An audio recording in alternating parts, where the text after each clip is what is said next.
All right, wonderful people. I want to invite you guys to join the Discord because I definitely want you guys to chime in. I know that we have a huge listeners, group of listeners that are from Nigeria. You know what I'm saying? Or at least visited Nigeria, and have experienced Nigeria in particular ways. It is Independence Day. We will try and keep it positive, but we will be very real. Happy Independence Day, chicks. Say Black Half. Happy Independence Day. Let me turn your mic on. Let me see which one it is.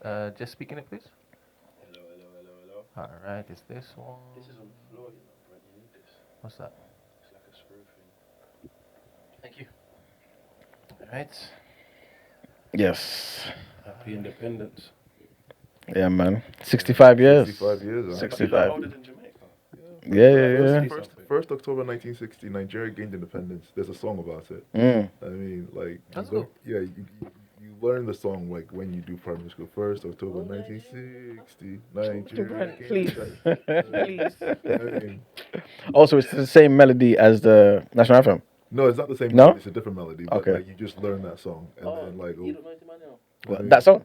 No, I don't know that song. No. I mean, but Where are you from? so Nigerian heritage, born in London, grew up in the U.S. How long was you in the US? From 11 to 18, so like that's why I sound like this. I think that's because typically, like, American people not really in touch with No. where they're from. Like for You me, like started in that's England. I started in London, but it's weird because like when I moved to the U.S. and I was trying to kind of, I would ask people like, all right, so like where are you from? They're like, I'm from South Carolina. And I'm like, all right, no, but like where's your blackness from? It's like I don't know. Like I was like, well, obviously your blackness has to come from Africa. And they're like, I'm not African. Now the thing is, like the depictions of Africa, like back then, obviously you see those UNICEF commercials and stuff with the flies on the face. Yeah. They didn't want that association, so they didn't understand. So when I would tell people like I'm Nigerian, my name is Nigerian, they'd be like, yo, so like, do you live in huts? Like how is it? Like how's life on a safari? And I'm like, bro, like, Wow. like Lagos is a concrete jungle. Like, you know what I mean? And it's one of those things where a lot of people are just so misinformed, and obviously, and that was back in like the late '90s. Things are completely different now because Afro beats, Burna Boy, Davido, It's Wizkid. more trendy. You know what I mean, it's a lot more trendy now. Now kids are happy to say that I'm African, whereas before nobody really wanted to claim like I'm African. Not kind me, of boy. Was it that hard? Yeah, because the thing is like. Was it that difficult? Yeah, especially in America, because the thing is, it was the most bizarre thing because, there's a lot of like black poverty in America. Yeah. Right, but human beings have this crazy innate thing where you want to feel better than something. Yeah, So human for a lot of nature. people, it's like I might be poor in America, but I'm better than those Africans in Africa, right? Because of what Yeah, you they see get on cheese TV. though. They get free cheese and stuff. Yeah. Well, there's partly that, but I also just think it's one of those things where there's Aristotle has this like way of classification that is kind of permeated Western society where you kind of classify things by their differences.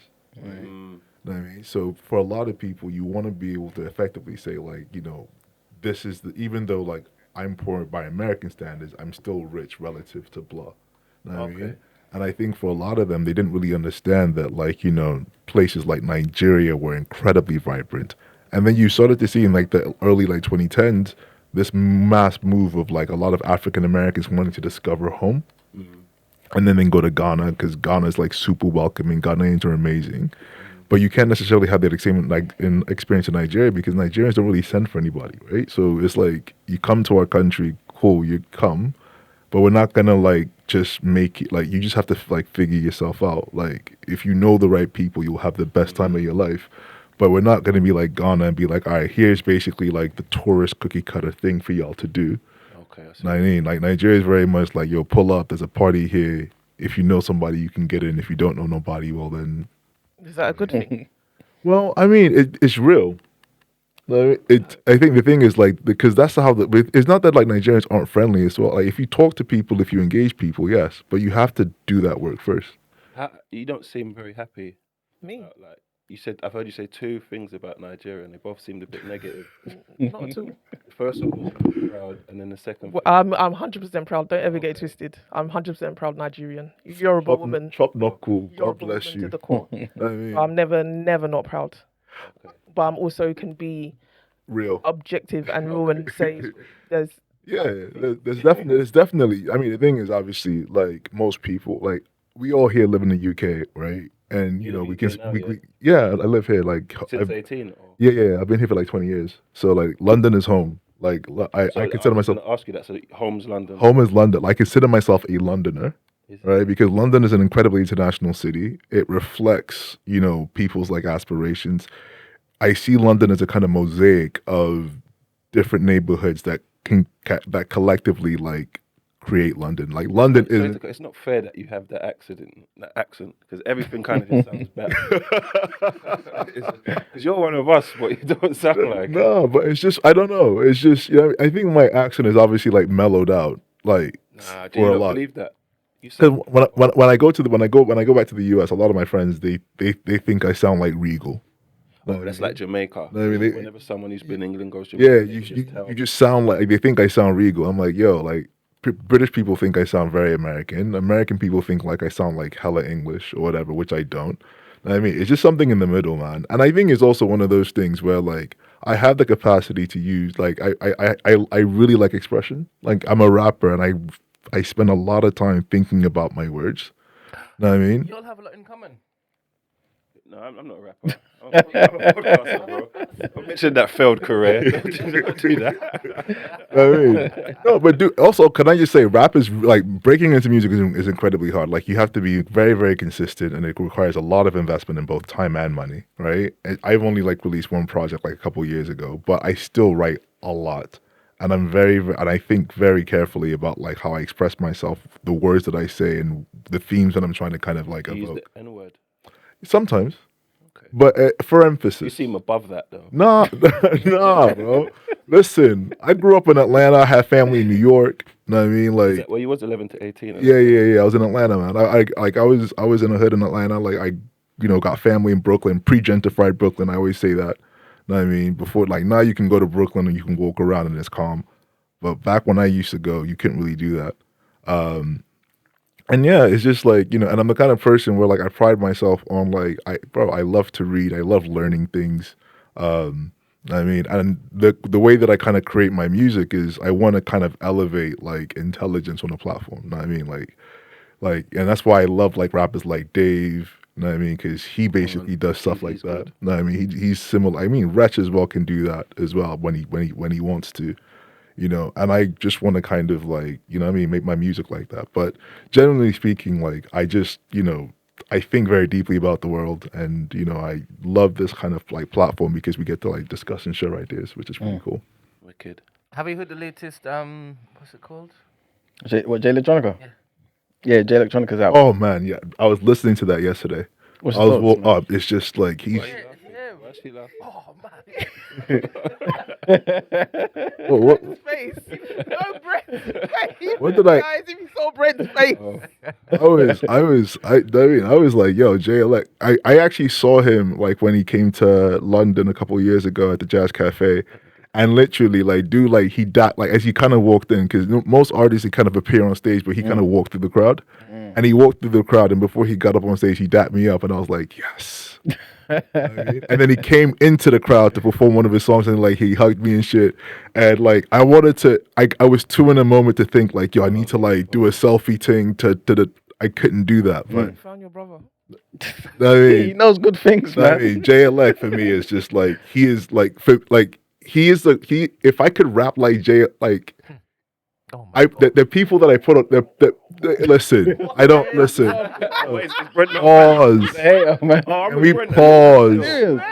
Nah, Nah, man. man. For me, they're like certain rappers. So Jay Elect, Black Thought, Nas, obviously. Like, I mean, those are the pantheon. Dave as well. Nah, those are I'm not negatively. I'm No. just, I can bracket. No, I you. mean, those are like those are the pantheon of rappers that I kind of like aspire to. You know what I mean? Like, it's just like if I can be like whenever I try to like my pen game, I try to be. You'd hate my playlist. No, bro, listen. Yeah, ignorant. No, bro, listen. I'm not a buttless. Look, I'm not trying to be all like high, mighty, highbrows or whatever. Like, I listen to, bro. Like, one of my favorite like songs to like bump to is that. man. No. Yeah, Uzi. Uzi Prices. That's a banger, man. Like just one's that one? like you was a lot. Hey, you was knocked up on these. Come on, Hey, come I mean, that, Oh, yeah, I mean, like that because that don't even like he's not saying anything, but it's a It's a chill- vibe, That's it's a what, feel. that's what I'm saying, right? Yeah. I'm capable of that too, but I just love like being able to like listen to like Uplifting, like it's not really educational. it's not really educational. It's just like there's an intricacy in the way they Complex. put the words together. That's what I'm saying, right? And I try to like I'm like, oh, how can I do that? And then I tried to like create little challenges for myself. I respect that. I mean, but yeah, shout out to the Grace, man. So you see that type of music? Do you think can you like party to that type of music? Well, no, you can't. Not really. So, but the thing is, I like to listen to music when I walk around. So, like, I'll go for like really long walks, and then I'll like be like listening to that stuff, and I'll just like, and it'll put me in a very specific headspace. And my writing process is typically like, I come up with a melody. The melody informs the feelings inform the words, right? So then, like, and then once I have like a line, then it'll be like a line will just come into my head. If I can immediately think of a second line, then I know that I have something. And whether or not it takes me like 20 minutes, 2 months to write it, whatever, that's the process. I mean, but I'm not always like, like the super physical I don't really do all of that. Sometimes I be doing some nigga shit too. If I listen too much, I get depressed. What up? Talking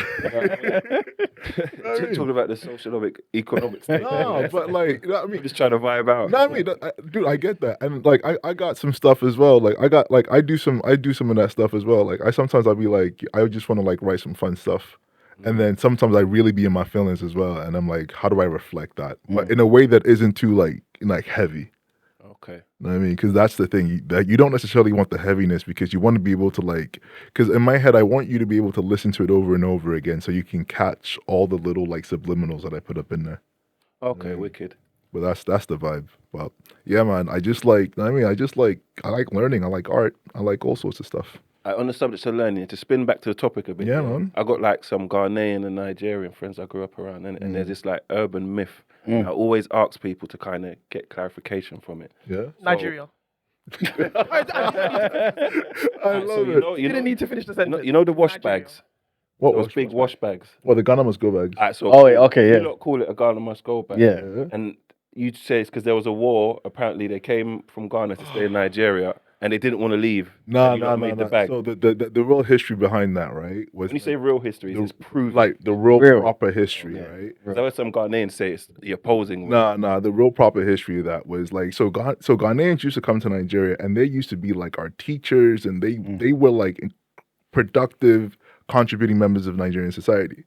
And in the 70s, when the Nigerian economy tanked after like the massive like energy prices spike, the government wanted to blame someone. So you know how like right now at the moment we're blaming all the immigrants and stuff. Even though literally the fundamental problem goes back to austerity back in 2010 and 14 years of austerity basically leading to like lack of investment in in public housing, in healthcare, and all sorts of things that has then led to a decay in the kind of like social fabric, but immigrants, right? Similar thing happened in the 70s in Nigeria. The government blamed the Ghanaians who were being positive members to our society, to our economy. And they basically forced 1 million Nigerians to effectively leave the country in a matter of Ghanaians. weeks. Yeah, Ghanaians in a matter of weeks, right? So basically, they were just like, "How am I gonna I just need to pack all my stuff and go," right? So and I think it's actually quite slightly derogatory in a way because it was just like they just used those bags or whatever to put all their stuff to leave. So that's why they call them Ghana must go. But it comes from a very bad place, which is like xenophobia, effectively. Because I'm not too sure if you've heard the I'm not too sure the other side. No. No, But there is a bit more to that story. So basically, there were a lot of Nigerians in Ghana prior to that. So like my parents, for example, their parents, my grandparents, had migrated to Ghana like earlier than that, and something happened where they kicked all the Nigerians out. So this happened before that. So your grandparents are also Ghanaian? No, they're Yoruba people, but they migrated there. Just like how your parents migrated to England, isn't it? But then, you know what I'm saying? Let's just say you was born here, it would have been like that. So my parents were born in And Ghana, how about your grandparents? Nigeria. Okay. Yeah. Oh, your parents are born in Ghana. Yeah. And the They're thing- part of that wave that migrated. And the thing is, there's actually like a group of Yoruba people. There's actually like a Yoruba like tribe like in Ghana as well. Yeah. I mean, this is part of the reason why borders don't necessarily make sense in Africa because it's just like how are you going to demarcate it properly, right? Like you can't necessarily say this particular region is basically all of these people. Like in this country where you have England being like where English people live and the Welsh being where the Welsh live. Like that doesn't necessarily exist for us. Yeah. But yeah, so that's why, like Kofi's saying in the chat, it was like a tit for tat situation because it happened first to us. Yeah, exactly. And then but then it was under the pretense of like the oil shocks, and it was like, no, it's those guys who are here taking your jobs. Yeah, and we got to get rid of them. Yeah, but even predating that, because fun fact, my great grandmother on my mum's side is actually Ghanaian. So she was coming back and forth doing trade. It's a lot. So it's even there was a whole back and forth. So when she came, she met my great grandfather, and she just never went back. Yeah. So I actually don't know my history past on that side. On that side. Yeah. Yes, mad. No, but you're Ghanaian too. Yes, you're Ghanaian too. No, she's not claiming. No, I'm not. She's not claiming it. I'm Yoruba. I'm Yoruba. Chopped knuckle. I'm What's that mean? Yeah, so like, I mean, like you know how you have like different tribes, right? So you have like basically there are hundreds of tribes in Nigeria, but there's basically like they say three main, and I don't necessarily agree with that, like perspective, because literally Nigeria has like 500, like almost 500 different languages, right? So basically, when the British came in, they decided to kind of like create like borders or whatever. They found the most like densely populated, heterogeneous part of West Africa and turned that into a country, right? But effectively, you have about 18% of the population that is Yoruba. Sorry, because I don't know what heterogeneous means. Oh, like a lot of diversity, basically. Okay. You know what I mean? So you have a lot of, basically the most diverse part of West Africa, they turned into a country. And it makes sense for like Ghana and Nigeria to basically see a lot of travel between them because they're basically the only two West African Anglophone countries that are in close proximity to each other. Know what I mean? Obviously, you have like Sierra Leone and Liberia and stuff like that, but they're further apart, further away. But you have Ghana and Nigeria that's quite close. So you can make that journey effectively. But yeah, so Yoruba is one of the tribes. Igbo, Hausa, Ijo, Calabar. There's so many.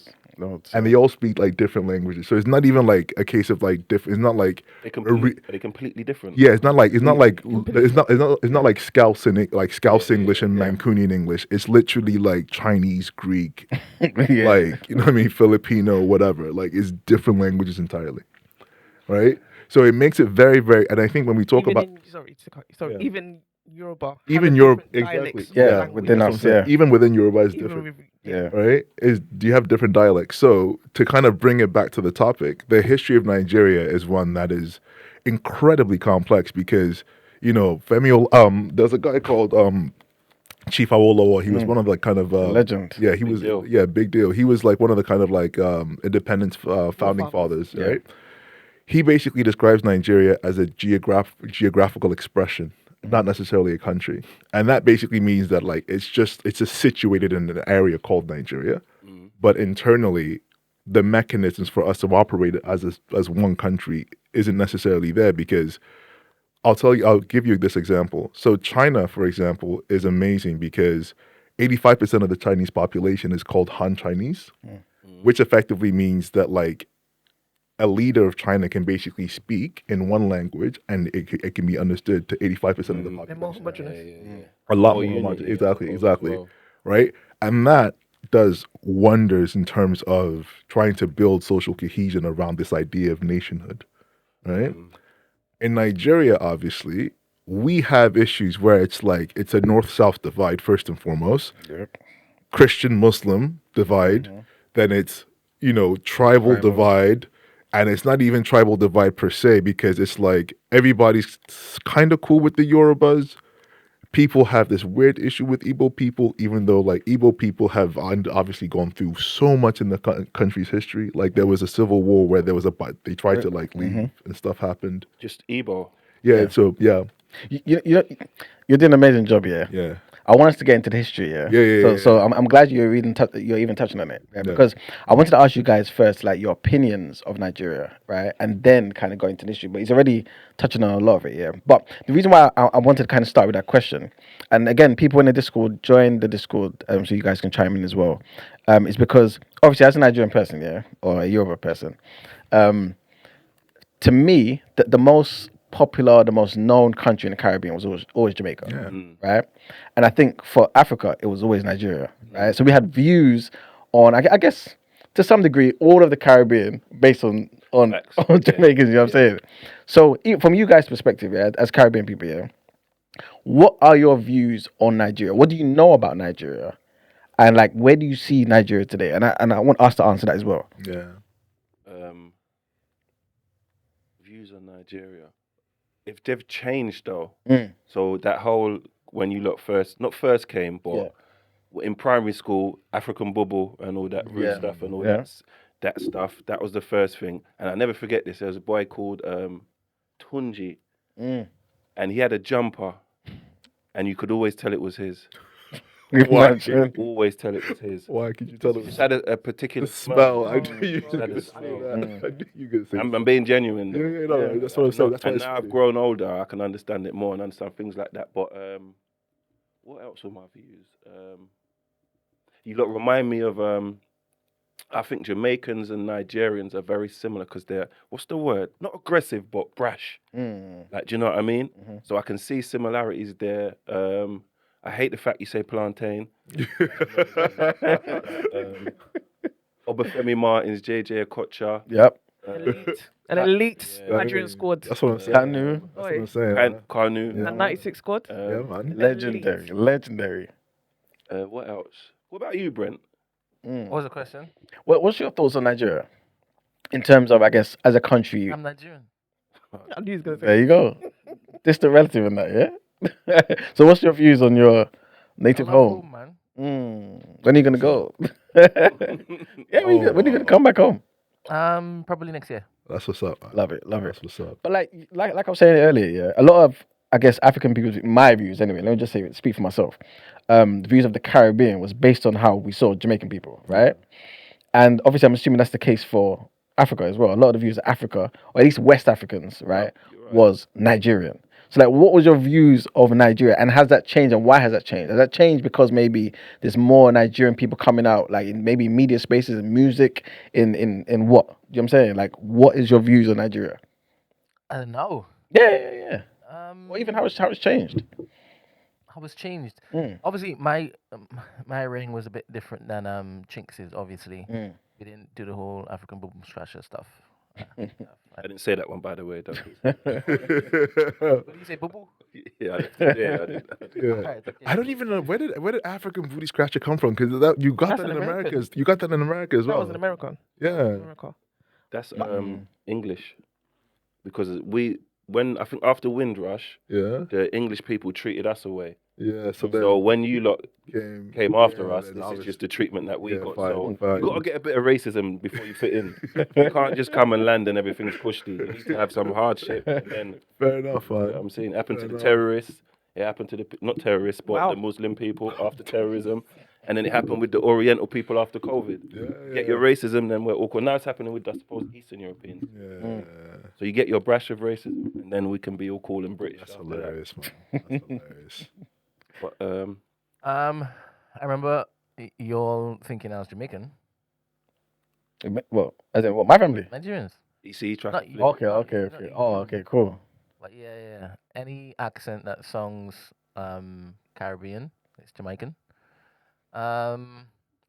Obviously, I got an introduction to Nigeria through your family, so I guess I was properly educated.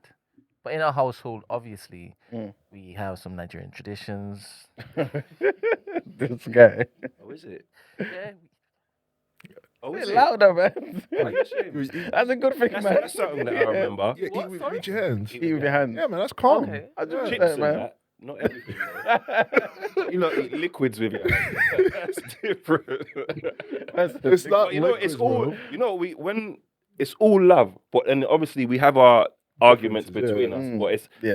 once the other people arrive, we're all one. Yeah. Once they leave, we I have don't a. agree. You don't think so? No. No? You're sugarcoating it. What do you think? It's like actual genuine? It's not genuine hate. Do you feel that way? Yeah. That's sad, man.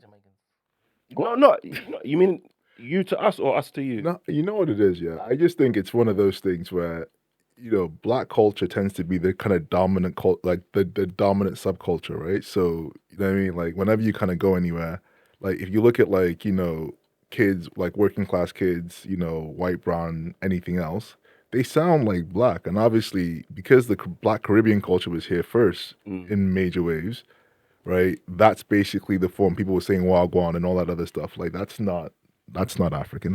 That's a Jamaican construction, right? So I think it's one of those things where when you then arrive as black but African, you don't necessarily like you're not in tune to that Caribbean culture or that kind of manifestation of Caribbean culture, which is expressed as Jamaican in that example. And you kind of like because then you try to kind of like fit into that, but it's not really genuine, and because it's not genuine, you get made fun of, and then it's just it kind of cascades. It's a hard place. It's difficult. It does. It's not entirely easy. Like I found that as well. Like I remember I was at university, and I was studying at University of Nottingham, and I went to yeah. Yeah, bro. Look. I've lived in China. Like I'm yeah, man. Yeah. So like my barber was Jamaican, like properly Jamaican, like literally like fresh off the boat thing. Like he just and then he would like Plain, but go on. and well Okay, go on, sir. but you know what it is. And like he would like so I would tell him like this is what I wanted for my hair, and then he would speak patois to me and I didn't understand him. I would just have to just say yes and just pray. You know what I mean? Because You got a haircut, you didn't work. yeah, and sometimes, and you know what he would do though? Like he would like finesse me because he knew I didn't understand him for real. So he would always like give me a facial and charge me like £20. And £20 back in 2007 was a lot of money, man. That's crazy. You know what I mean? So You're American. You know what you just said. As an American, What up? I struggle to not say pause. But go on. You know better than that. You're well traveled. no, it's just one of those. I got caught up in the moment. My bad, y'all. My bad. Please have me back. But that's what it was. So it took me a while to kind of like get there. And obviously, I have a lot of Jamaican friends. I have a lot of Trini friends as well. The weirdest one was like meeting white Trini people. Yeah. Like that threw me because I literally like he's like a really good friend of mine. We used to work together, and we were like in work, and he was talking, and I'm looking at him like, That's not your voice. I'm like, what's going on? And then, but we were talking about like something like very like serious, like corporate stuff. So I'm like, he can't be putting that on because you wouldn't do that in this context.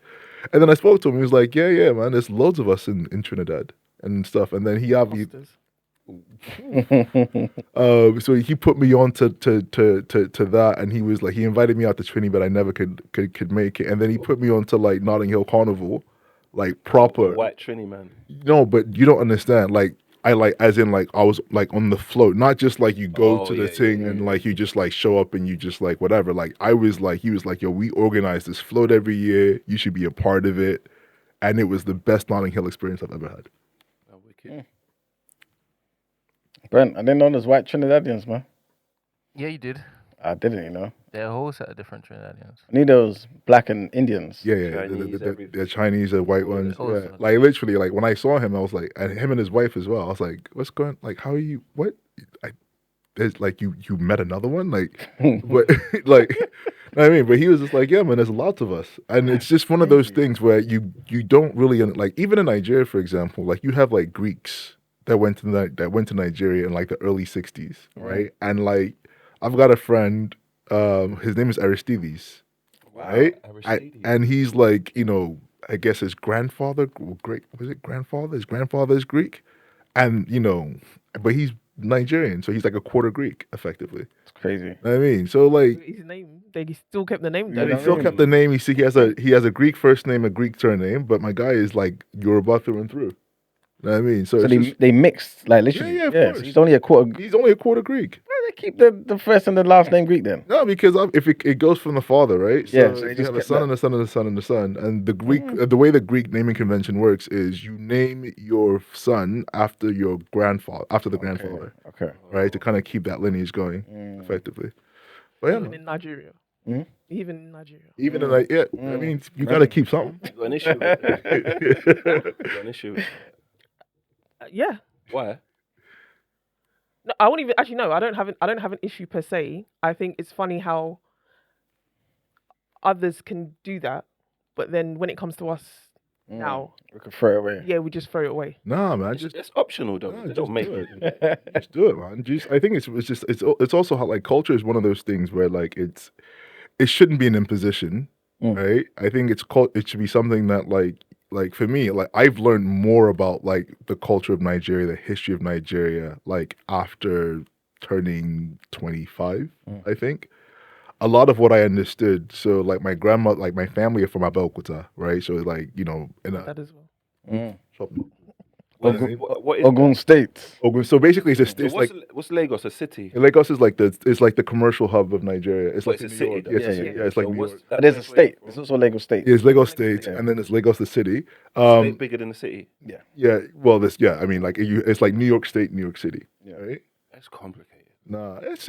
I mean, it's just like so. Like Lagos State basically is just like like the state in which the city of Lagos sits in, right? Okay. That's it. And where's that place you said? So it's like a town outside of Lagos, like maybe like 2 hours away. Okay, so it's smaller. It's much smaller, like a very kind of old colloquial town. So what city is that in then? So Ogun State. Ogun State is the state, and then Abeokuta is the city. Okay. Yeah. So that's where my family are from.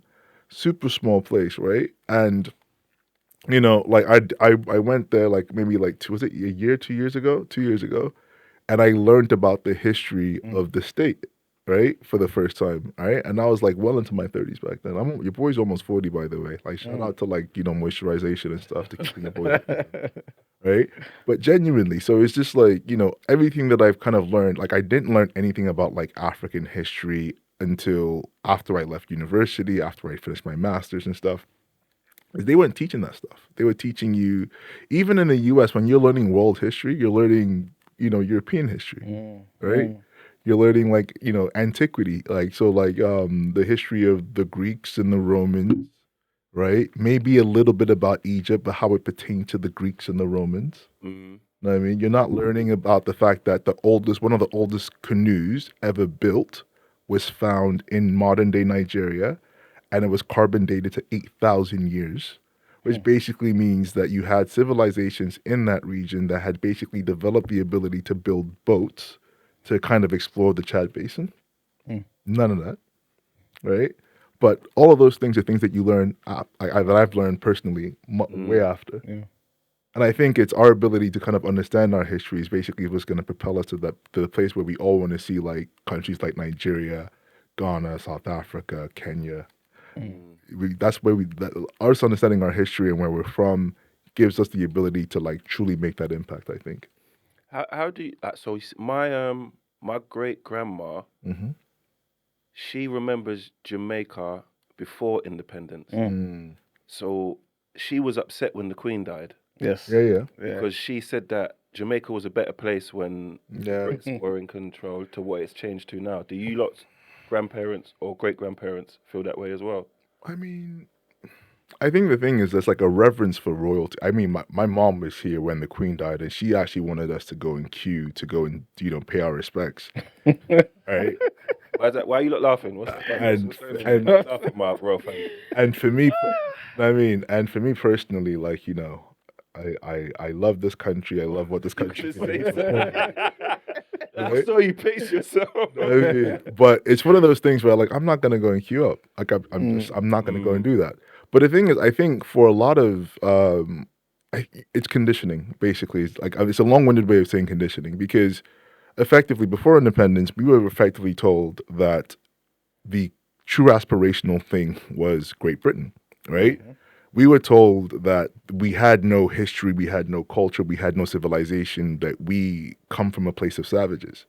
And what tended to happen, right, was that the colonial governments were incredibly good at taking the best and the brightest of us and then educating us abroad, Yes. right? And then sending us back. So imagine you've lived in, pre-colonial or colonial, whatever. You then come to London and you see these like beautiful buildings or whatever, these like Neo-Grecan style buildings, right? You see like the roads made out of cobblestone and you're thinking like, wow, this is what civilization is. They're able to point to a church that was built in 1253 and you can't go home and point to anything that was built in 1253. So you think that they have history here, right? But obviously there was loads of history.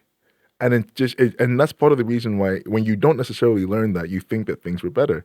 Because effectively the system in which your great-grandmother has now lived under is a system that was imposed that isn't really natural to the order. Yes. And especially thinking about like the kind of formation of Jamaica, right? Like it's a country that the vast majority of its population was, brought against its will, made slaves, right? And then after the slave trade was over, it was just about continuing the means of production to kind of facilitate the industrial age, right?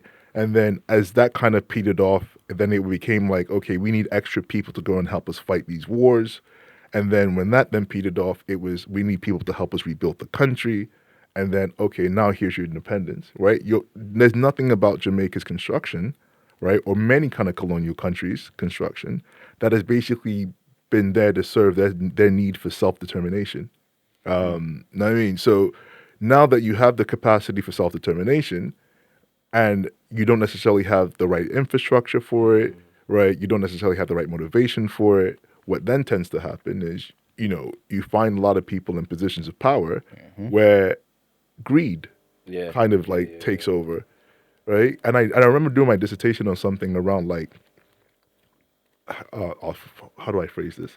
So it was basically like primordial, that sounds like a necessary word to say. Basically, a lot of our countries, both in the Caribbean and in Africa, right? You really rely on government to kind of drive economic activity, right? And using the democratic process, right? The democratic process gives you power. And then obviously in order to maintain power, you basically need to serve that democratic process. So it's about it's not necessarily about what's in the best interest of the nation. It's about what's in the best interest of you maintaining power because your power gives you access to that economic activity that you can then control for your own self-benefit. Because when you have that benefit, you can then disperse that benefit how you like to sustain your power.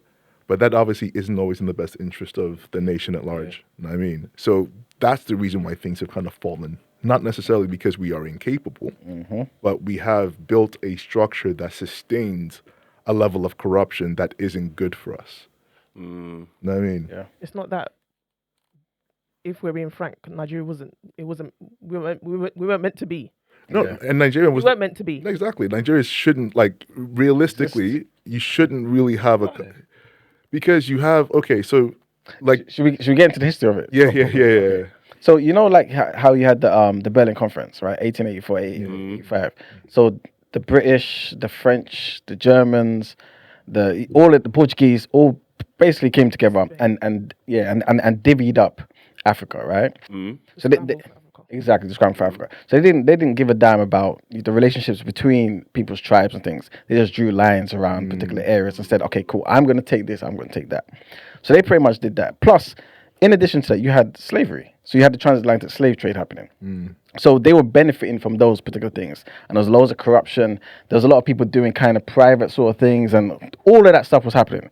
But then slavery ended, right? Or at least it was abolished, right? Obviously, they acted as though it was their benevolent nature to end it and all that sort of stuff. But nothing to do with that, right? So 1807, it ends. But you still had slavery happening in different parts of the British Empire. But whilst that happened and it was actually abolished, and people weren't allowed to do that, there was still, like our good brother here is saying, there was still infrastructure there. There was still people who were trading in various things. So palm oil was one of the huge ones. Congo, rubber was one of the huge ones. Ghana, gold, so many different things was happening. So you had British people there already. So slavery stopped, right? But it's still British people still trading. Yeah. There's French there. There's African traders as well, people from all over. But it's Exactly. not it's There's not still there, but you're still benefiting. Exactly. Yeah. There's still exploitation. So whilst all these British companies are doing particular things, somebody comes along and says, you know what, let me find a way to amalgamate all these countries into one. Sorry, all these businesses into one. And that's where you get the Royal Niger Company. Yeah, the Royal Niger Company was basically Exactly. that, because effectively Is you it actually called Niger? Yes? Yeah, so it was the Royal Niger Company, and then Nigeria became like the country that they kind of called it after they kind of Yeah. amalgamated all these different. Oh, okay. So you had like the Royal Niger initially started off like in like I guess where modern day Lagos is, and they kind of like controlled all of the south. So Benin, and people don't also understand this about like Benin. The city of Benin in Nigeria, like had like proper cities with like land with like lampposts at night. Like it was like a properly organized city, and they actually had like a wall infrastructure that surrounded the entire city that was longer than the Great Wall of China. Yeah. And people don't know this, like, because the British, they basically razed the whole city to the ground when they invaded it. So the British government was acting on behalf of, like these companies that would come, and these companies that would come to basically consolidate territory, right? Because part of the whole reason for colonialism to exist effectively was so that it could produce the raw inputs that was needed for the factories abroad, right? So all of the kind of, when we talk about industrial revolution and stuff like that, it was all powered through the resources that they were able to extract from Africa, because even in the Caribbean as well, because I was explaining to somebody recently that, the whole point for like the Caribbean slave trade to exist was about sugar. Imagine. Yeah. Do you understand? Exactly. Yeah. Just sugar. Yeah. Like somebody tasted sugar once, was like, yo, this is crazy. And then you literally like you just, and there's like, so if you go to the Black History Museum in Washington D.C., like it's a pretty harrowing. So what it does is like you start off in the basement and you kind of work your way to the top. The basement is incredibly dark because that's obviously like the history of the transatlantic slave trade. We got one of those in Liverpool, ain't we? Yeah, that's there. I'm sure. My dad took me there. Oh yeah, we got one of those. I'm sure we do. And it's amazing, and I think everybody should definitely go because you actually see. So what it does is it shows you like the real like numbers of it. So like 500,000 people like ended up in modern day United States. 1 million people ended up in the Caribbean, so the general Caribbean, and then 5 million people ended up in Latin America, right? 5 million. Is that the most? The most. So everybody thinks about like slavery only affecting like, the US, and obviously it did, but in terms of numbers, it was in Latin America and the Caribbean. And I think it's even more than that, Yeah, it would have been more, but I mean, these are all like estimates. Because outside of Africa, that's where most are in South America. In South America. That's why you go to Brazil, you go to Colombia, there are loads of black people. Just what's on paper. Exactly. Yeah. Exactly. So this is what I'm saying. So a lot of that was just built to kind of extract so they can kind of like make stuff in factories. And people became rich. And the thing that goes so that doesn't get talked about enough, I think, is the fact that the UK government only recently paid off slave-holding families in 2015. Yeah. Right? So for 200 years, your taxes were going towards paying off the families that own slaves. Imagine. Which is insane. Haiti was doing the same thing since there. For hundreds, however long. Literally, it was like almost 200 years of just like paying off slaves. Like just pay, like that is insane. So we obviously, and the thing is, I'm not here to kind of like do excuses because I think there's a lot of personal responsibility, but well put. There's so much that there is like there is a lag, right? So imagine the head start. So if you go to Madrid, like Spain is not a rich country, but you go to Madrid and it looks opulent, right? And all that opulence was built off of the money that they made from that era. But I think I don't know because I don't want to say because I'm not fully black in it, but I think we need to focus on us being better. Yeah, of course. 100%. Because I think some people use that not as an excuse because it's a fact. Yeah, it is. But as like a way to justify where them not being where they need to be. 100%. But the thing is, I think it's important to know the history because otherwise you don't know how to remedy the things that hold you back. You don't even know what exists. You know what I'm saying? Yeah, exactly. And you find yourself handicapped. Yeah, because the thing is, like, yes, corruption is, especially in places like Nigeria, for example, and we'll talk about that a lot. I mean, like, and the thing is, like, everybody knows. Like, and it's not even like a secret anymore. Like, there are people in power who will literally write laws that will say something to the effect of, all of Nigeria's money from a given state has to go into this auditing company that I own, and I take 10% of that as a fee. Boom. So you've effectively just like legislated away Yeah. corruption. Know what I mean? Or everybody also knows that in order for you to do politics in Nigeria, you have to have a godfather to basically put you in position. Yep. And that obviously, and they will put up a lot of money to put you in position, and they expect literally like 60, 70, 80% of the state budget Ridiculous. as Come payment. back to them. Ridiculous.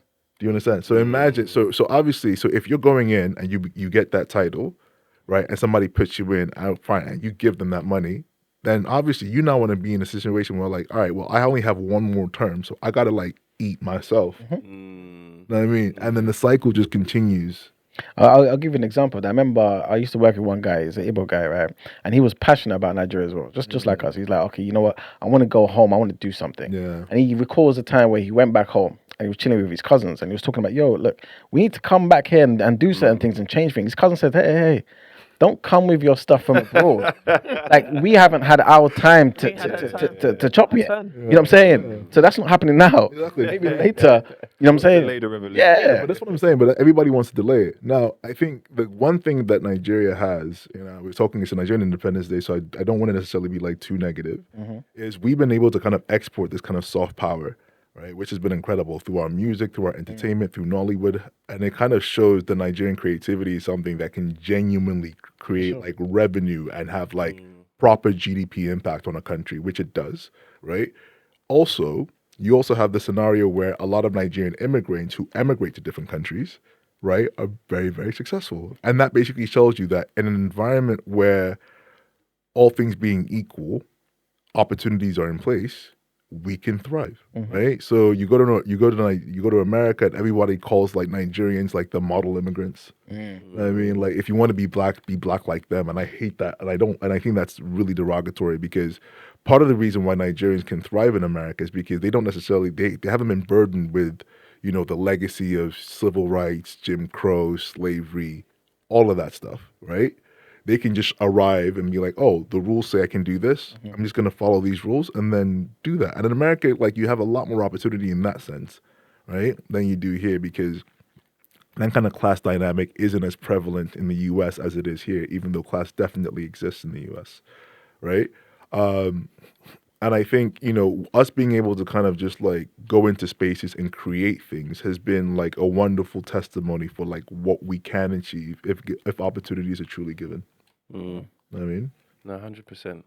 And back to that, you saying like we need to chop because I think that's like not because even Caribbeans have it to a degree because wrong is wrong and right is right, innit? But because like the Robin Hood effect, so when you steal from them and get back to us, I think we all kind of have that because it's a bad thing, but there's certain like culturally there's certain crimes that are okay with me. Yeah. You get what I mean? Because under that Robin Hood kind But of it's not under the Robin Hood guys. Guys to me, the gays to me. Sorry, Iman, your capitalistic view is why I believe that corruption can run to the extent it runs because that whole we're not going back to our essence. So the essence to me before we even got put together was the essence of community. Like there were strong foundations of community. The way we related to each other was very different. And then now when they came, that whole mindset of being individualistic, it kind of got put on.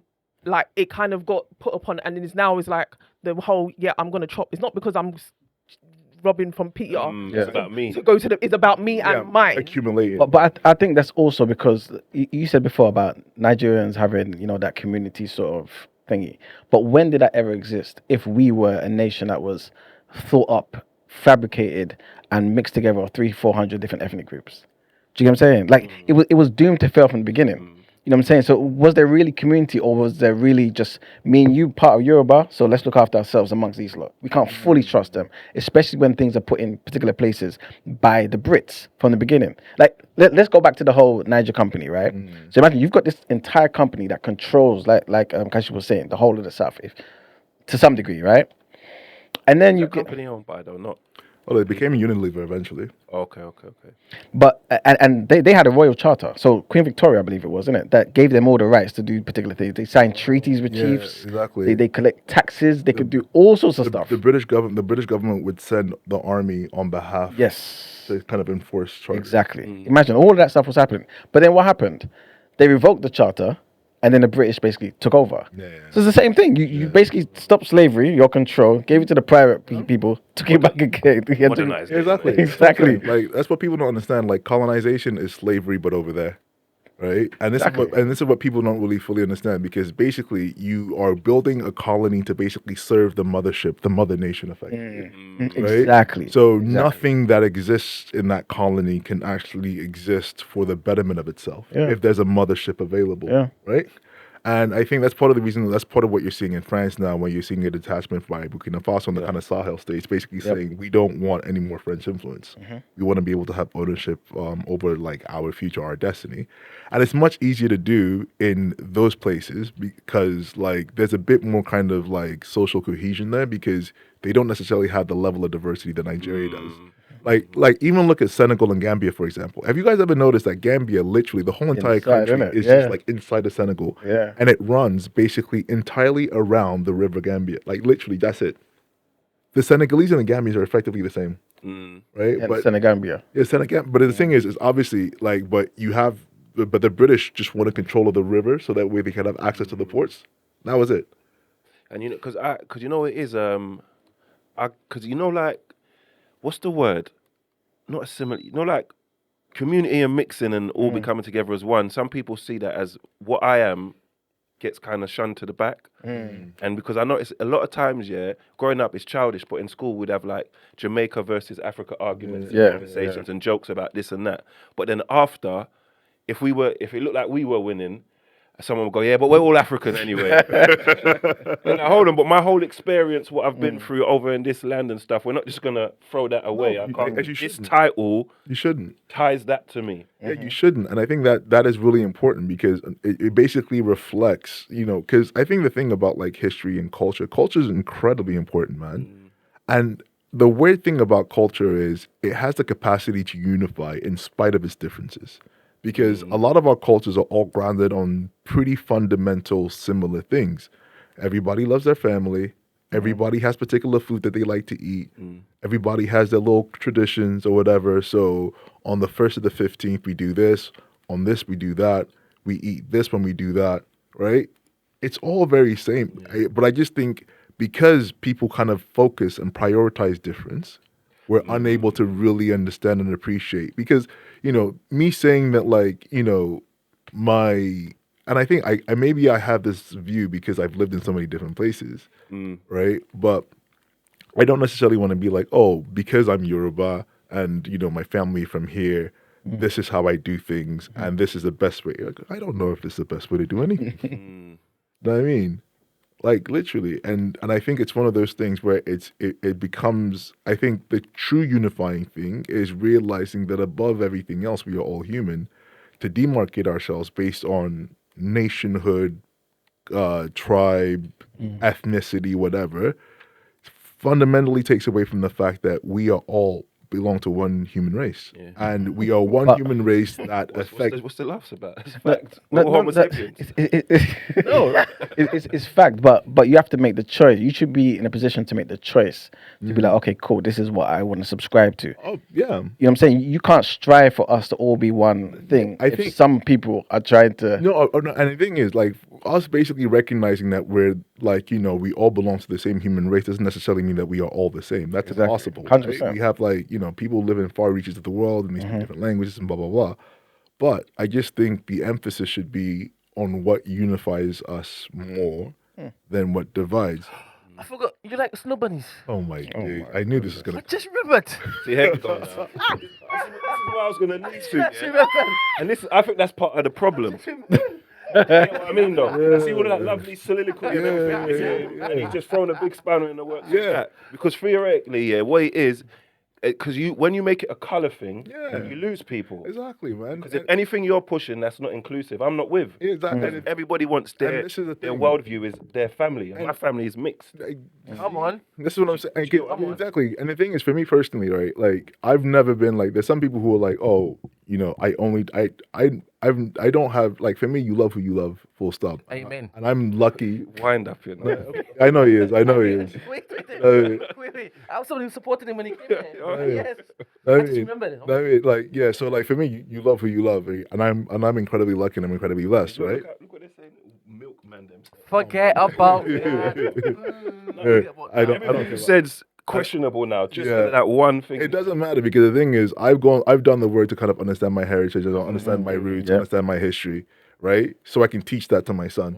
Know what I mean, because I think that's that's critically important, right? So for me personally, I wasn't going around being like, yo, like I wanted to do it this way. I just happened to be lucky enough to find somebody that was amazing in a particular way, and we gelled, and we're creating a life together, and we have a son together, and it's amazing. Right? It's not Come about on. colour, though, Right? is it? And it's not about color, and I didn't even bring color into the equation because it's about the person. Full stop. Right? Some people don't have that luxury. Look, What do you mean? I feel like that's a very luxury way of looking at it. That I don't see color. it's not. I see color. I have 1,000% see To color. gloss over that, Nah, But in terms of Like, love, that to let's me is say, detrimental. You reckon? Yes, To what? that's detrimental to me How? because you're not seeing me, Mm. and what No, because and what- what that essentially comes with. Now, I didn't make the rules. Mm. I didn't make the rules. Maybe the way, because you know what? The rules were set before I got here. Because when he says like it's not about color, it's like because you know what's her name, Candice Owens. She was saying that people majority they find their partner is someone who's on their intellect level. Do you get what I mean? So that's got nothing to do with color. Oh, really?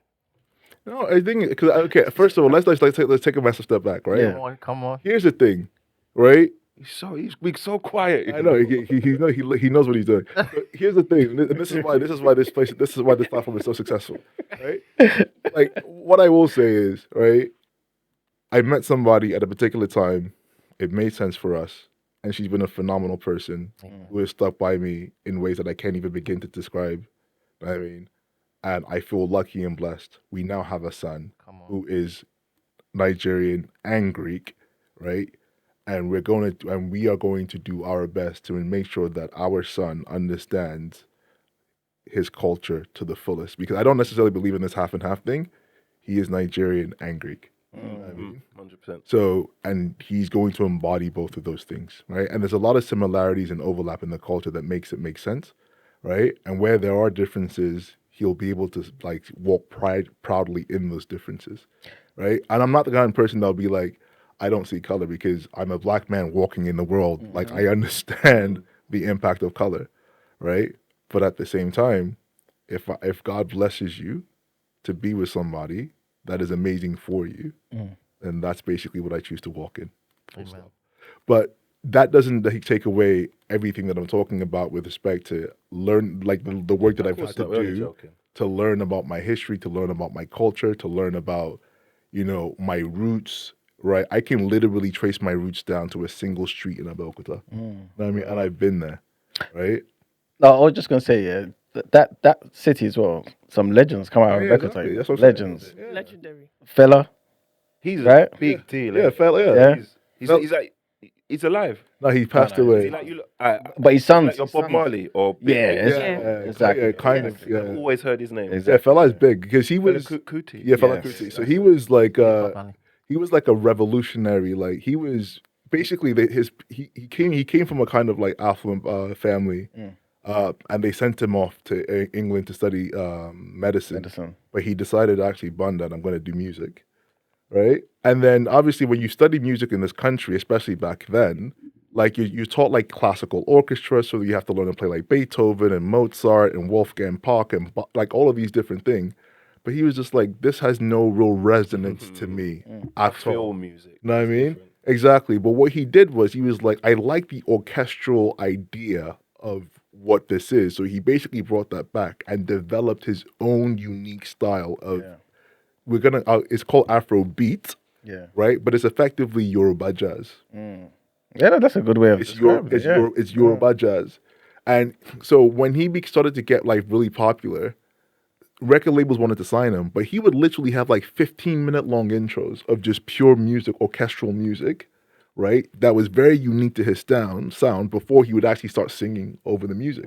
That's jazz. That's what I'm saying. Yeah. So people didn't really understand, like, how do I package this in a 3 minutes and 40-second song sample? And he was like, nah, you can't do that because the whole thing has. So his songs are like 15-minute long. But they slap, but they're amazing. And it's just like, and he had like a political conscience to his music. That came from America. So remember, And he went to America. Yeah. He went to America to like learn from like, you know, like civil rights leaders and Black Panthers and stuff. And he brought that into his music. Yeah. I mean, to be fair, his mum. Let's be clear. And his mom, shout out to his mom. his And the reason why I haven't mentioned his mum because that's part of the history again. So she was super instrumental Yeah, in man. the independence of Nigeria. Yeah. And Oh, is it? Yeah, 100%. His mother was. And his mother was the first, she to was, drive. first woman to get a, she drive in Nigeria. Go Yeah, on. she was effectively a feminist too. She You know was what a I'm saying? feminist, man. No, not a modern Yeah, feminist, it's not this new. nonsense. Nah, Yeah, Fumilayo Ransom Kuti. Kuti, You know what yes, I mean? That's his 100%. mom's name. Yeah. Pan African Trust me. legend. Legend. She started the biggest women's union. Yeah. So she did- was So legend. imagine having him in an African context that's supposed to be highly patriarchal, even though the history of like, you know, a lot of like African tribes isn't necessarily patriarchy because women actually went to work in the marketplace. You would tie your kid on your back and you would actively go out and you would contribute, right? But we'll put that aside for a second. That was his mom. So imagine the example that he got from her, seeing her fight every single day. And then the Nigerian military ended up doing something that ended up, unfortunately, causing the death of his mother. Yeah, Yeah. It's deep. we'll get into that. They didn't kill her, did they? They Effectively, Yeah. So what did his dad do? I think, was his dad like a pastor or Trinidadian. something? I think he was. His I think his dad was a pastor. And I think his dad was a pastor. The mom was a incredible woman. And then he obviously had Fela, and Fela was like, you know, born into this very prominent family in Abeokuta. And, you know, the right thing for him to have done was to go and study medicine and come back and be a doctor because, you know what I mean? You know, and it's funny because like in this country, most people who are of an affluent class don't go and become doctors. They go and work in finance, right?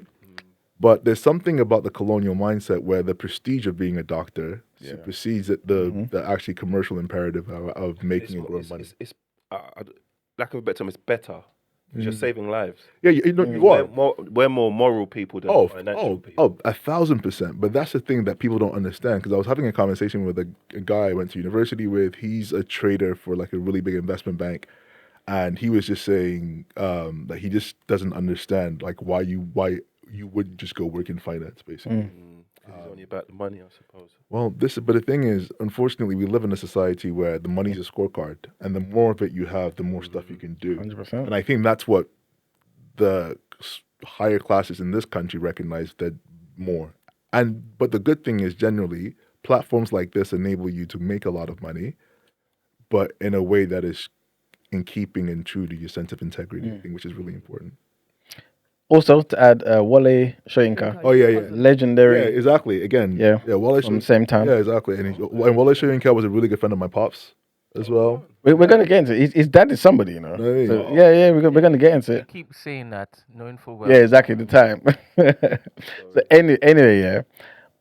Where was we in the history? I think we were at basically the Royal Niger Company. Yeah, the Royal Niger So Company. that basically, they removed the charter. They revoked the charter. The British took over again. Then they tried to divide the country into protectorates, right? So you got the southern and you got the northern. So this is before even controlling the north, right? So I think the Sokoto Caliphate was in charge there. So you know the whole Fulani tribe, Hausa tribe, all that sort of stuff. There was interactions with the Yoruba people. We lost Ilorin and all that. So anyway, all of that stuff was happening in the north, right? But the British had it in their mind that we're going to take over, right? So that was part of their plan. And that's what happened, right? So they took over the north. They already had the south. And they amalgamated everything in 1914 and called it Nigeria. And that was basically a term, because I think Chris mentioned it in the chat, big up Chris.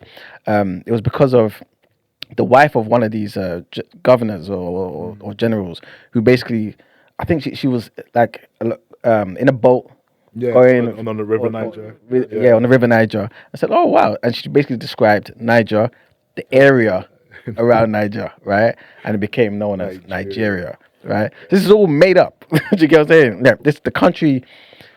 Obviously, I'm being harsh when I say this, but on paper, at least, it shouldn't exist because it's like people have just come and decided the entire destiny of Nigeria, right? Like they have other nations as well. But when you got the amalgamation, you got Nigeria now. This is when you start getting a lot of people who are conscious coming up and say, wait a minute, no, we should decide what goes on in Nigeria. And then you start getting the formation of political parties and things of that nature. So you had the NPC in the north. And NPC, I think. No, sorry, that's the NPC, yes. Yeah, the NPC in the north. So you had people like, they later one became the president, the prime minister, right? But they would basically control the north. And you know, like in this country, how you've got how it's easier for a particular party to win the elections if they got more seats. Effectively, that's how it was. So the North was destined to win. Yeah. The way it was divvied up, like as she mentioned before, it was based on the biggest tribes, right? At least how they could fit it all together. So you had the North taking literally like the whole area like this, but then the South was split almost like two. So you had two main political parties there. Exactly. So you got the Action Group and you had the NCNC. But the NCNC, which was more, I guess, led by the Igbos, right, to some degrry, right? Namdi Ezekwe. Yeah. You had fella's mum now, from Ilayo Ransom Kuti. Kind of, I think she was one of those who actually helped Zeke form that group. Yeah, I think Zeke was somebody who was like a unifier in the South, which is part of the reason why when the first wave of like, assassinations happened, like he was spared. Yeah, exactly. There you go. Yeah, he was spared because everyone was like, even though he's Igbo, he's cool. Yeah, he was a Pan-Africanist as well. And fella's mum, I keep saying fella's mum. No. Yeah, exactly. But Miss Fumilayo Kuti, Ransom Kuti, she basically also was a Pan-Africanist. And even though she was a Yoruba woman, and you would kind of expect her to have sided with Awolowo, she was more Pan-African and saw it like, look, this is Nigeria now. Let's do something with this and unify everything, control this in a particular way, and think of Africa as a whole. So she sided more with the NCNC. And long story short, elections came. I'm definitely going to know a lot of the history, but basically the elections came and the NCNC sided with the North. And they basically won that whole thing. So the prime minister became, what's his name? Belewa, right? Tafawa Belewa. Thank you very much. And the president was Zeke, right? Ceremonial president, right? But still, they had the power. So that was the dynamic there, right? So you could see already the formation of, again, there was 300 plus different ethnic groups. But still, the so-called main ones, because of population and I guess political dominance and things of that nature, were seen as the North, the Hausa, Fulani people there, and the Igbos and the Yoruba people. 1966, we get a civil war. This is what our brother just mentioned. We have a civil war. Imagine. We get a civil war where people, and I think a lot of Igbo people are pretty much blamed to this day because of it, right? Yeah, but Igbo people didn't start it. Basically, the people, they were like, so there was a faction of soldiers who were predominantly, and I'm using that in quotes, Igbo. There was like 7 main people, 6 of them were Igbo. Exactly, that's what I'm saying. That's what I'm saying, right? Yeah. But again, 6 out of a whole entire population of Igbo people. Yeah. You understand? That's why I'm doing like quotation marks. Okay. They basically led because they were like, the government was corrupt and it needed to be, expunged. So they assassinated the prime minister Tafawa Balewa. They assassinated the head of the North, though the head of the Hausa, the head of the North political party, Amadou Bello, right? And they assassinated a lot of the kind of political leadership. Yeah. And because of that, Igbo people at large were being blamed, right, for that. And at the time, it also coincided that they had just discovered oil, right? In the Igbo area. Oh, after all the way you've been... Yeah, exactly. So they were like, yo... There's a lord, Exactly. They was like, forget you guys. We got enough oil over here that we can set up our own country and do bits. Yes. And then the Nigerian government at large was like, absolutely not. And then embarked on this 3-year campaign and 1 million people died. And a lot of property was taken, and the whole entire thing was shabby. And the reputation of the Igbo people hasn't really recovered since then. So Igbo people are kind of allowed to have a chip on their shoulder. Oh, for sure. Yeah, absolutely. Yeah. Absolutely. And it's one of those things where because of how that whole situation happened, Igbo people haven't been trusted to basically lead political country. the helm of political office since. So imagine 6 brothers, right, in 1966. right? So when Goodluck Jonathan became like prime minister, he was prime minister because he was a vice president and the president died. That's how he. And that's that That's was why they call him yeah. Good Luck Jonathan. right. So that's the reason why he His became. name Jonathan. Yeah, his surname is surname. Jonathan. How did the people feel about that? Not, it's colonialism. You got like, you know what I mean? You have people with English surnames, and for whatever reason, Good Luck was his first name. Shout out to his parents. I mean, See, there's that to it though. You get what I mean? It's like what you were saying earlier about the Greek name and stuff. So you see a point and yeah, no, for sure. Like, I mean, the thing is, like, some people just chose to. So, like, okay, so Do like, you think the name helped? no. Okay. No, he just. The thing is, he was a governor at the time, and typically, how it works in modern Nigerian politics is you typically have a ticket where you have one person from the north, one person from the south, Yeah. right? Because of all of this. Yeah, because of all of this stuff. So Try and make it fair. So to make it fair, there's always going to be a northern person, and there has to be a southern person. But obviously, the south is bifurcated between Token. It's like a token. Yeah, know what I mean. So it basically alternates between southwest and southeast. Oh, Yeah. okay. And southeast basically covers Igbo plus Exactly. like Delta and Calabar. Calabar and all these other stuff. So it's not just pure Igbo. It's just like Igbo. It's like everyone. So Yorubas are the only ones who actually get like their own dedicated person. And then the southeast, you have to basically like figure it out. Like, is it the Igbo's turn? Is it the Calabar's turn? Is it whatever's turn? And that also is highly problematic as well. 100%. It's ridiculous. But like I was saying, the Civil War, that's what happened. And I guess, remember who took over after they killed the prime minister and everybody in real positions of power. The military, obviously, they were the ones who started this particular thing, right? And the person who took over was the person highest in government was Agui Ironsi, Yeah. and he was Igbo. Yeah. So when it looks like Igbo people have come started it, then made the leader of the country Igbo, it looks like it's all part of it, right? And I guess as revenge, the same thing happens, and they kill him, right? And like our good brother was saying, a civil war starts because it all happens again in conjunction with the whole oil, and Igbo people say, no, we want to be separate to you guys. This is Biafra. We want to be separate to Nigeria. Forget you guys. Nigeria, like you said, we ain't having it. There's oil there. We want that. You know what I'm saying? And obviously, they pretty much starved them out in various different ways. And more than 1 million people died. It was millions. It's one of those things that it doesn't get talked about enough. At all. At all. And I feel like Yorubas kind of get a stain because Yeah, we 100%. help like Yeah. we got assistance from the Are British you came in. all Yoruba? Yeah. See, we should add a Igbo representative. Yeah, but I think it's Well, the disco's open. Chijoke, our good brother, even rebranded right there. He just Brett, basically don't go. said- We need Perfect. I know people. what that means.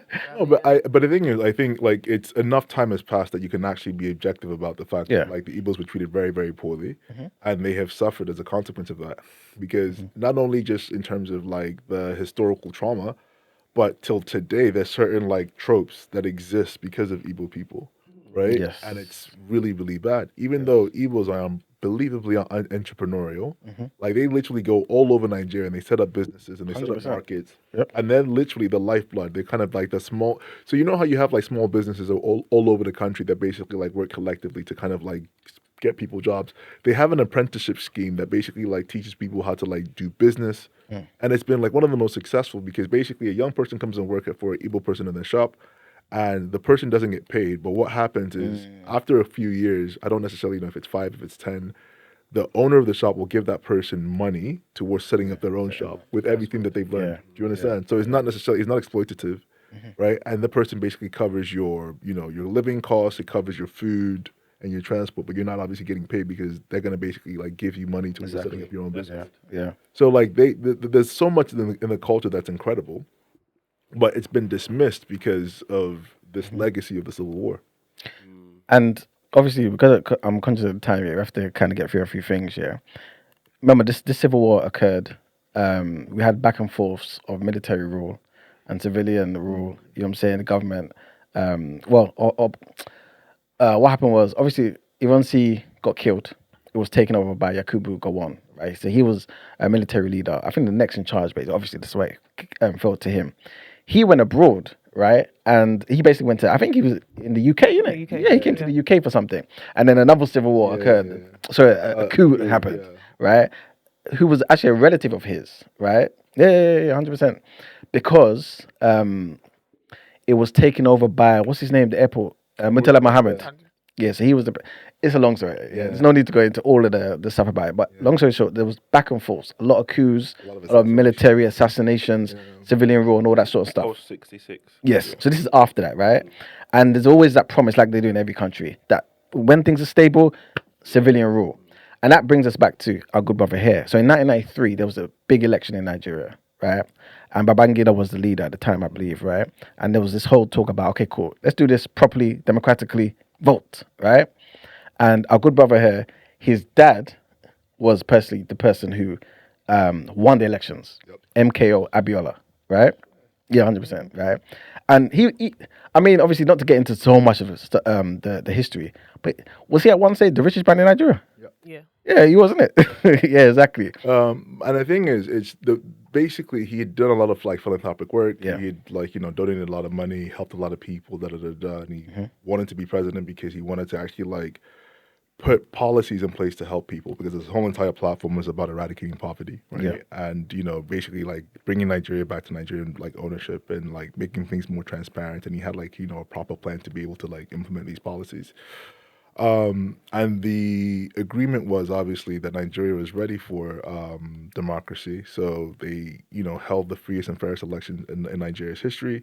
That's the first one. Yeah, the first one, the freest and fairest election. That's because a big deal, and your dad won that. Yeah. So that's just the beginning of the story. So that was such a time, I'm telling you. So I remember. Sorry to say, because my dad, even though we were here, my dad's like a historian. He studied history, so most of my history that I know is from my dad. So thank God for him. And so anytime he would speak with such, I guess obviously from Beckleton as well. So he probably knew. He probably knew people. Obviously, I'm sure if we sat down, somewhere, there will be somewhere kind of thing. Yeah. So my dad actually went to school with Obasanjo. So, was it? Okay. So another person from Abekota as well. Yeah. But yeah, so he used to speak so around when that election was coming. I just remember him, his friends always talking of just how it felt like a renewed thing that this is going to be such a fair. After the turmoil. Yeah, it's like all that military rule was just obviously just a disdain, and just the fact that it was more positioned that this man is going to come and be fair, irrespective of the tribes and all that kind of stuff, and all the corruption in terms of I'm getting my man in and all that kind of stuff.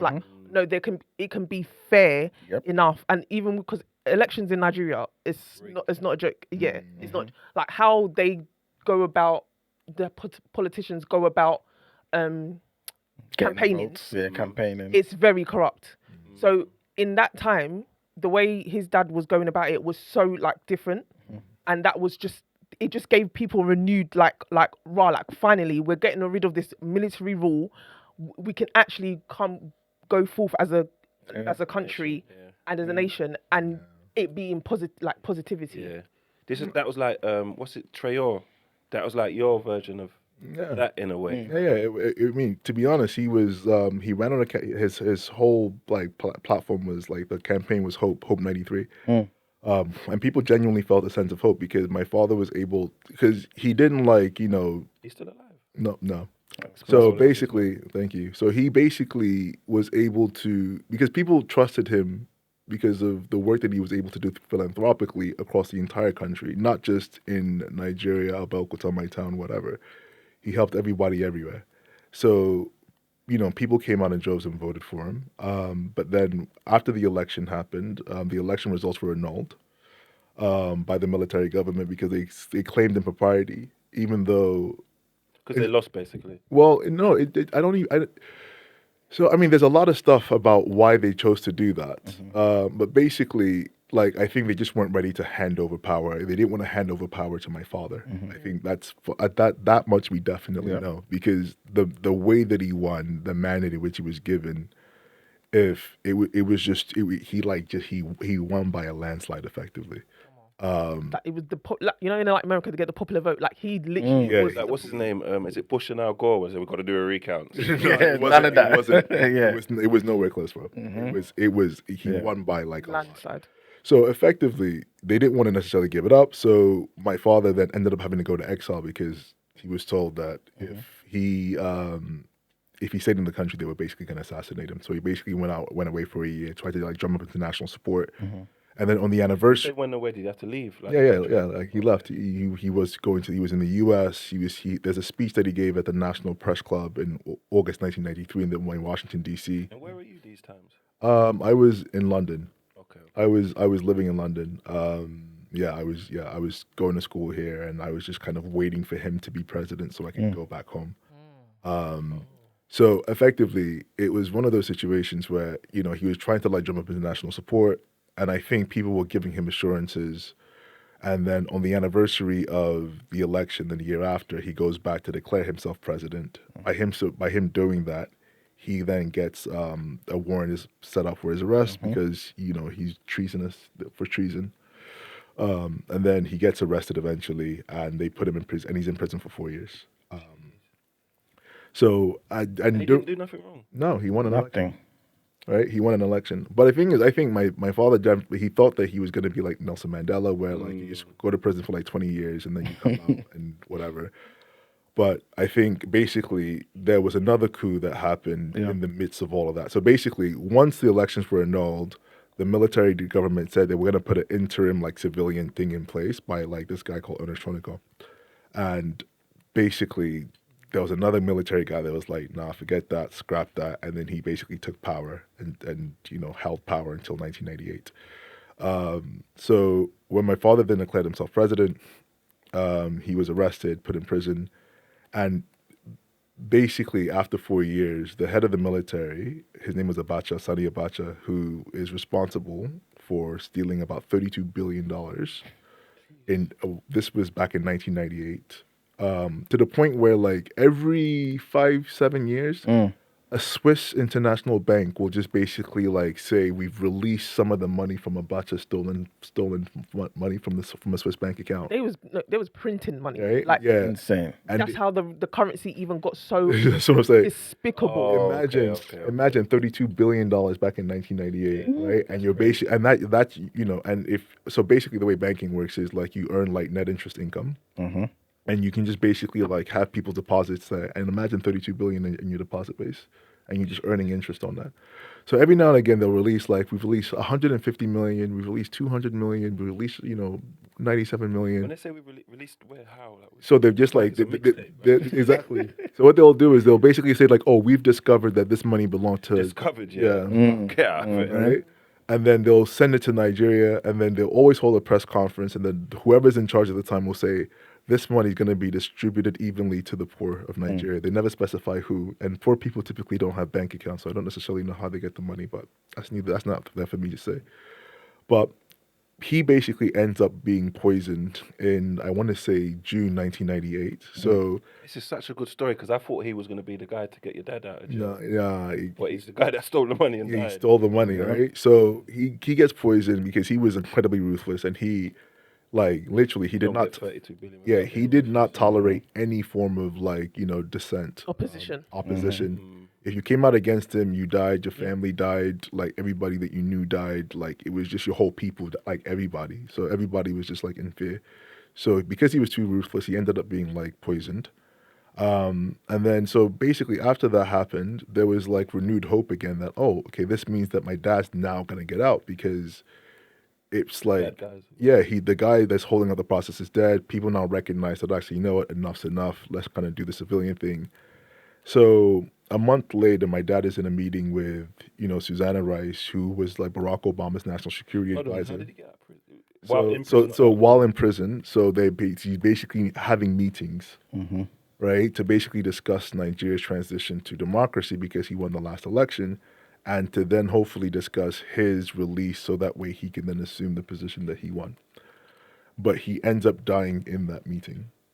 Yeah. So that's about thing. crooks, man. So that's suspicious, no? 100%. Incredibly suspicious. 100%. So He was assassinated. 100% he was. 1000%. So the thing, so he dies in the meeting, and then obviously they then have to like let the world know that he unfortunately passed away, and then they ever released like a cause? I think there was like a very quick and rough, preliminary report that said he died of a heart attack, but things can cause heart attacks. Of course. Right? So either way, that happens, and then the Nigerian people were like, well, because of my father's death, there's categorically no way that Nigeria should ever be a military dictatorship or a military government in any way, shape, or form. Yeah. So even in his death, So my father's death basically is now ushered in what people are calling Nigeria's Fourth Republic, which is effectively a period of like democratic rule, blah, blah, blah, blah. Unfortunately, what's happened since is, the country hasn't necessarily progressed in the way that people would hope. Things are getting much, much harder for people. And, it's one of those things where you're starting to see a lot of like tribal forms kind of like it's tribal and religious as well at the same time. So in this most recent election with the current presidential administration, right, you have the North-South thing where you have the South person being at the top of the ticket and the North person being the vice president, but they're both Muslims. So that became highly contentious, right? But obviously, it's very difficult to have, because a lot of the vast majority of the North are Muslim. So if you're going to pick somebody from the North, He's gonna be they're Muslim. most likely going to be Muslim. And the person who I don't want to say who decided, but who became the, the front of the ticket, he's also Muslim. And he's obviously not going to say, I'm not going to do this because I'm a Muslim person. Yeah. Right? So that became but the reason why that was a contentious was because it reinforced the fact that the people on the other side of the South, the Southeast, right, keep getting ignored, don't necessarily have like their day effectively. That in this kind of scenario, it feels like it's a Yoruba's turn. So that's it. So why is it that like the Hausas always have a turn, but the Yorubas always have to split a turn every 8 years as opposed to every 4 years? Yeah. So there's a lot of this kind of like undercurrent of just like social discord, right? But the thing is, people are too hungry to protest and to riot. Yeah. I mean, like inflation. dying to. Well. Remember, there was a riot in what was it, 2023? Yeah, but that was when they removed the fuel subsidy the first time. Okay. Right? But then, like, no, but that riot was that in the. There was was a couple of riots. So there was SARS. Yeah, the NSARS riot, but that was just because like Police brutality. Yeah. police brutality. Yeah. You know what I mean? So basically, police officers going around, if you were driving a nice car, they thought that you were like a Yahoo guy. So like doing like you were a scammer voice. basically. Yeah, internet You know fraud what I mean? and that. Internet frauds, and they were like, nah, forget that, and whatever. Are you okay with us talking about this, by the way? Well, the thing is, I talk about it from a purely historical lens. I'm not talking about it about how it personally affected me, because that I can't do. Yeah, yeah. But from a pure historical, this is what happened. This was the timeline. This is this. That's not an issue at all. Okay. Because it's it's one of those things where it's been 27 years. Wow. You know what I mean? So, and yeah, it's been 27 years, and there's a lot. Oh, by the way, there's actually a play happening at the Shaw Theatre this weekend to basically like teach people or to show people what happened around like the June 12 and the election and stuff like that happening in London. So if you guys want to check that out, if you're interested, like definitely go check that out. Where's it? The show? The Shaw Theatre Where's that? in Euston. Okay. Dope. Thanks. So that's happening. The play did really, really well in Lagos, and they're doing a production of it here in London. And that'll kind of give people some sense of I guess what happened and some of the motivations around it and stuff. But I'm comfortable talking about it from a kind of historical lens because it happened. Yeah. You know what I mean? And the thing is, it's one of those things where growing up, I grew up understanding who my father was. You know what I mean? So like I knew that he was, because I remember like how people would react to his presence, and you see like it was You get a certain level of respect and just yeah, treat for it sure, differently, yeah. absolutely, for sure. And it just kind of so you kind of understand that it's kind of like his story is bigger than my feeling, kind of thing. And That's mature of you, though. and genuinely speaking, it's incumbent on me to do my best to share that story because it's a critical part of Nigeria's history, and Nigeria is obviously a significant like part of like Black history more broadly. And two, like I fundamentally believe that the more you talk about someone, like if I can share memories of him, especially in the kind of the great things that he did, then he lives on in your memories. 100%. You know what I mean? And then you'll end up talking about him to somebody else and somebody else. And it's in that kind of perpetual cascade that he will kind of live on forever, effectively. That's it. So that's kind of how I choose to honor him. and I honor him with how I kind of live my life and stuff, and that's different. But genuinely speaking, like, you know, he's somebody that I'm immensely proud of, to have the association to him, and to be in a position where I can even tell his story on a platform like this. I think is incredible. So I'm always happy to do so. Yeah. But Nigeria obviously has a long way to go from a governance perspective. But the thing that I love most about the country specifically is the fact that even with all of our problems, we're still finding pockets of ways to thrive, right? Like, you know, even in an ecosystem where you're seeing a lot of like venture capital, like back companies and stuff like that, Nigerians are able to like create companies where, because of our energy problems or lack of energy problems, you know, like consistent like electricity, we're able to find ways of building internet companies, right? Extremely resourceful.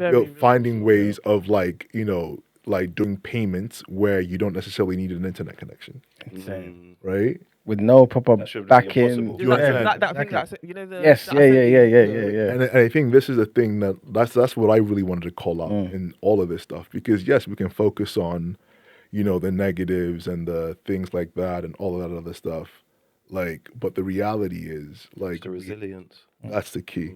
I mean, and it's part of the resilience that make us step out into the world as boldly as we do, because we know that, like, bro, when you come from this, like, it's it's one of those things where, like, if you come from hardship, it can either break you or it can kind of like, you know, harden your resolve effectively. It's like, you know, when you get the star on Mario, like, you're just invincible. That's what I'm saying, like, facts, and that's what it is. Like, you know what I mean? Like, you it's funny because you put something into. If you ever seen them like make swords, and they put it into that like molting fire, and then they put it in water and it hardens. Yep. I mean, and then you hit it on something and it breaks. Like, that's what it is. So I think for us, there's so much there that we can be proud of, because, you know what I mean, we've created a whole new music genre that is taking, like, Burna Boy is selling out stadiums.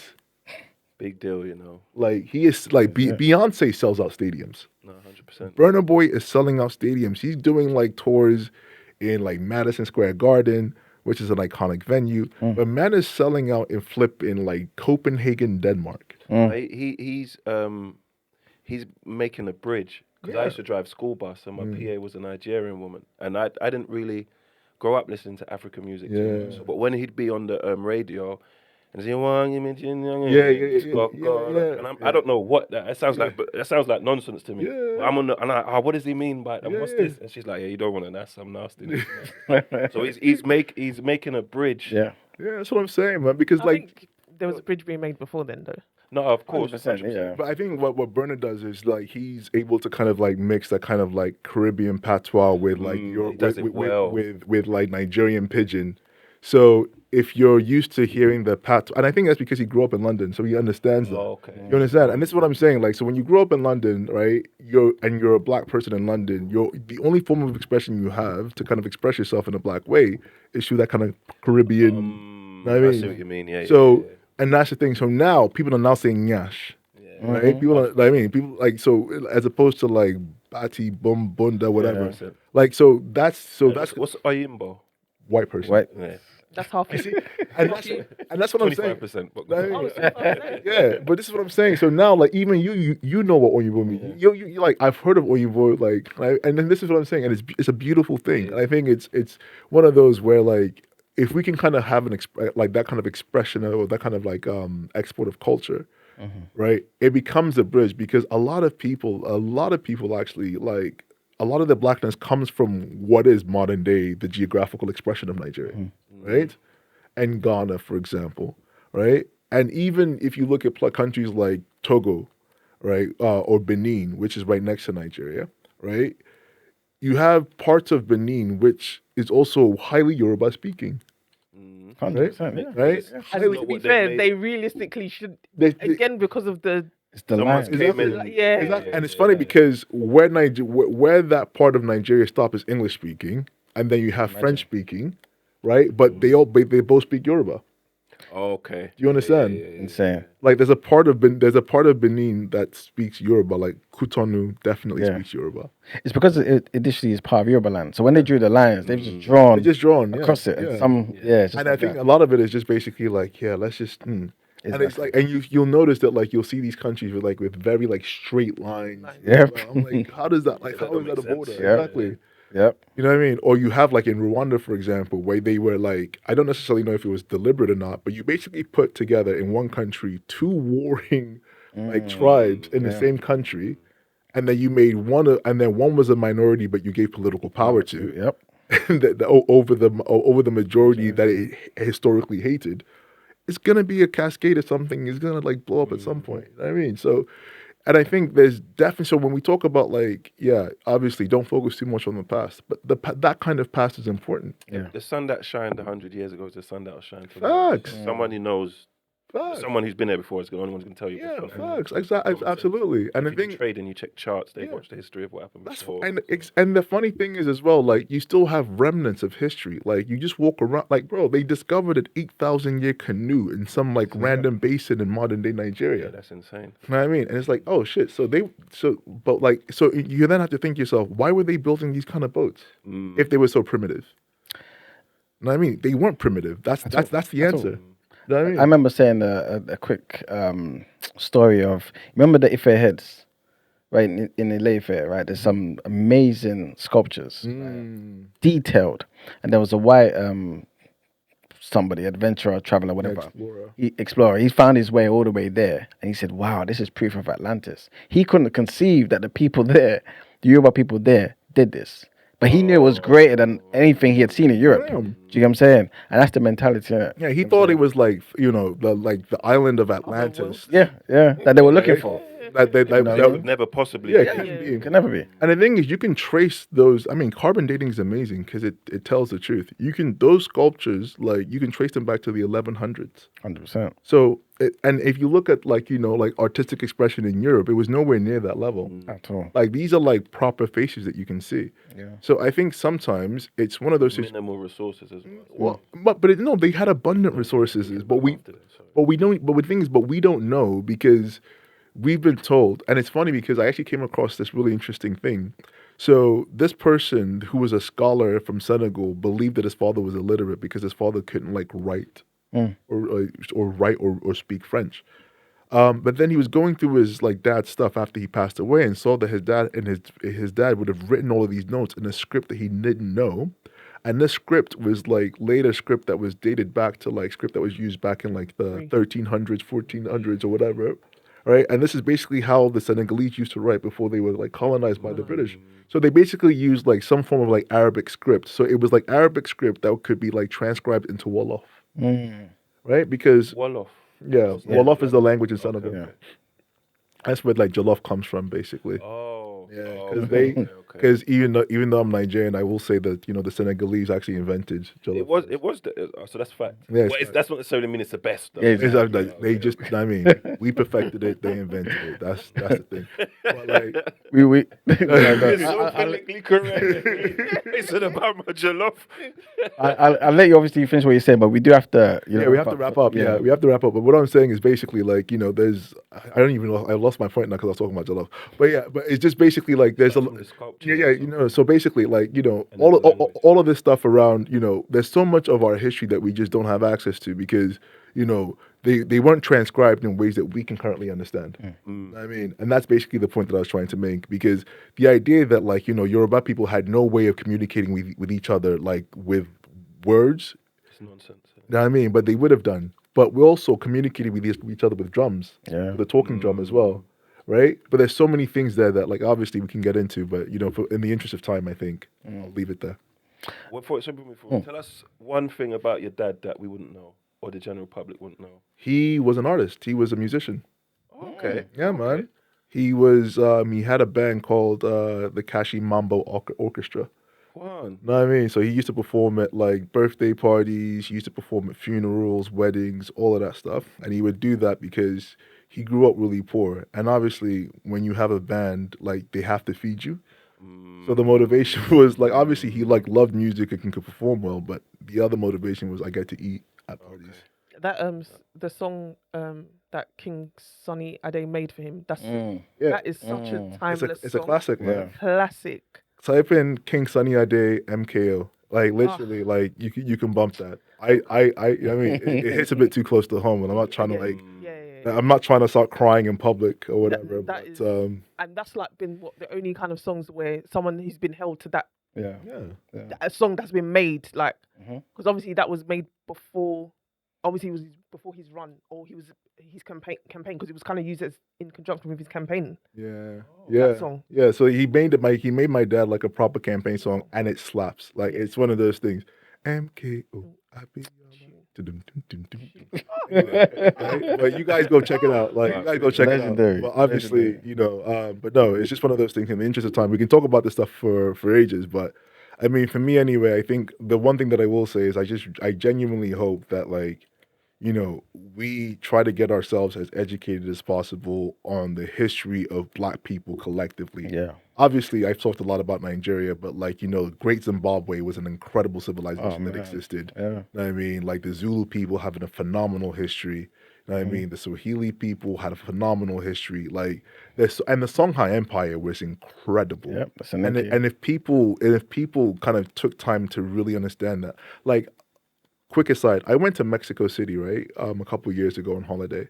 And with everything that you hear about Mexico, you just think that these are just like, this dirt poor country with all these people trying to like rush over to America. I went to Mexico City and I was like, if Lagos ever looked like Mexico City, I would be proud. I would be incredibly proud because Mexico City is a vibrant, robust, thriving city. Yeah. Know what I mean? And this was a city that Mexicans built. Yeah. Know what I mean? And in my head, I was just like, I wish more Americans would come to Mexico City and see this place and be like, yo, this could rival New York City. Oh, wow.